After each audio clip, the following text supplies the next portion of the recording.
Hello everyone, a very warm welcome to my weekly update. As you can see, I'm here at our offices in Stoneleigh Park. And I suppose the big news this week has been about the EU Revocation and Reform Bill. Finally, a pragmatic approach being taken, and we won't see the sunsetting of all EU laws by the end of the year. I think this is really important because there is an opportunity to have effectively better regulation, more business-friendly regulation, and that will of course be very much the focus of the government and a lot of the media stories that you are hearing at the moment. I think there is a word of caution, though, in all of this. The briefings that I had yesterday, and I also joined a meeting with Lord Benyon, very much talking about wanting to see growth in our economy, wanting to allow business to be more agile and opportunistic in this area, and the line on the environment that everything is actually going to stay the same, and we're going to look at how we strengthen environmental regulation. And I've made the point, you know, for us, we keep on saying it, this is about food production and the environment being treated as one. So better regulation applies, more business friendly, not contracting our food production side because we are tied to the environmental side. So on that basis, I have to say the ask on self-sufficiency, making sure that the land use framework, which DEFRA of course are working on now, really does factor in food production as part of. This message does seem to be finally landing with the department and with the Secretary of State herself.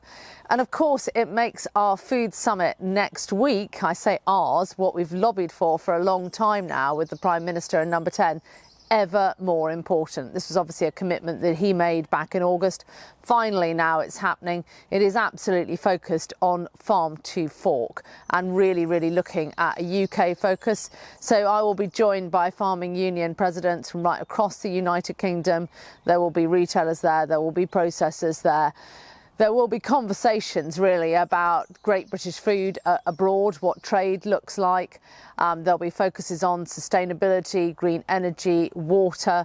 There'll also be really important discussions on resilience and supply chain fairness. And finally, there'll be a fourth work stream on innovation and skills. And the idea is that, you know, various businesses are invited there to showcase British food, what they're exporting across the world. The Prime Minister is planning on giving a speech. There'll then be members of the Cabinet that come in as well. And then this will break up into workshop sessions in Number 10 and a plenary session at the end, so focusing from 9 o'clock until 1 o'clock. You never get everything you want. The key focus for us is making sure that we get this self-sufficiency figure and the annual reporting and a long-term commitment from whoever the Prime Minister might be on hosting this domestic food security summit.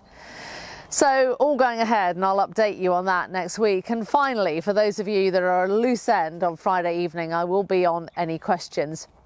Don't know quite who the rest of the panel are, but these are really important opportunities for us. And I have to say, on the back of Question Time last week, many of you will have seen the Transport Minister, Mark Harper, was there.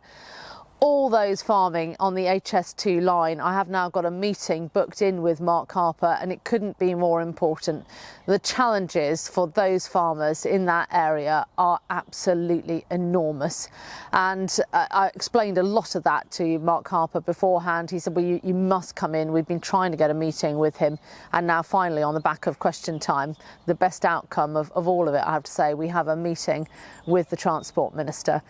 So a whirlwind, as ever, trip through, but wherever you are, please do take care. And I really look forward to speaking to you again next week. Many thanks.